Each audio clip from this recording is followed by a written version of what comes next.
So make sure that you're feeling on your abdomen.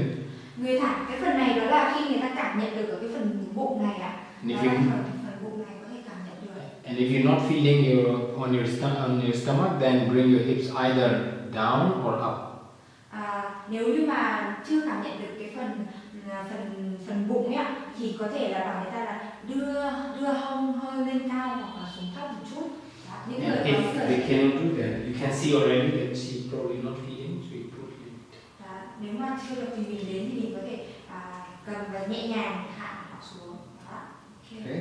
Đó là khi người ta cảm nhận được cái phần bụng của mình. Keep breathing while you're holding the pose. Khi mà giữ cái này, nếu như mà có người phải giữ thì sẽ vẫn là thở đều. Then inhale, exhale, knee down, Thở ra, hạ đầu gối, ngực chest cắm, down, chin down, hips up. hông lên. Đó, nếu những người không nhớ thì hông lên. Inhale, lift, push with your hands, lift your chest up. Hít vào, đẩy người lên, đẩy ngực lên. Relax your shoulders, tuck your elbows by the side. Thư giãn vai, khuỷu tay sát người. Thư giãn vai để xuống, khuỷu tay sát người. Exhale, downward dog. Thở ra, đặt người chó cúi mặt. Check that your feet are hip wide open. Kiểm tra hai chân rộng bằng hông. Pressing your hip towards the ceiling. Đẩy hông lên, đẩy cái phần hông lên. Chest towards the ground.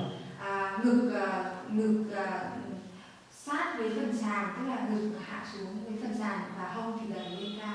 Open your shoulders. Mở phần vai. Look between your feet or at your navel. Nhìn vào khoảng giữa hai chân của mình. Palm flat on the ground, fingers wide apart. Hai tay chạm sàn và mở các đầu ngón tay, lúc đấy chị kiểm tra là các đầu ngón tay đều mở ra rồi là. Now you can see where you want to feel. If you want to feel more on your legs, then bring your feet forward. And if you want to feel on your back more, then bring your feet a little bit back.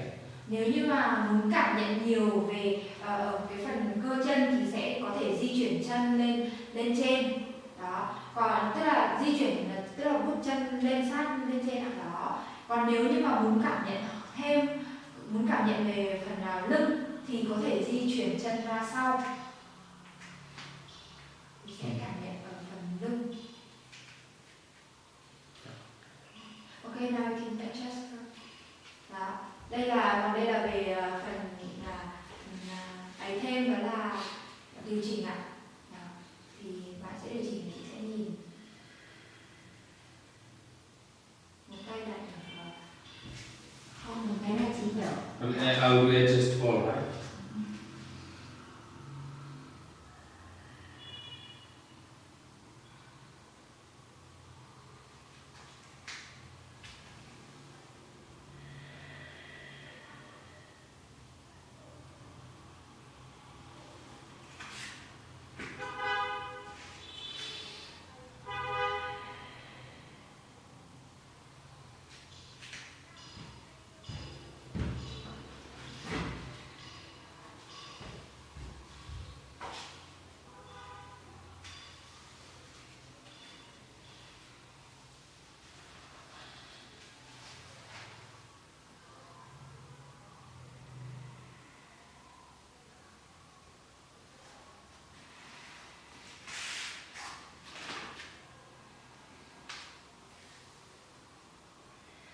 Cái này là dành cho những người mà gót chân.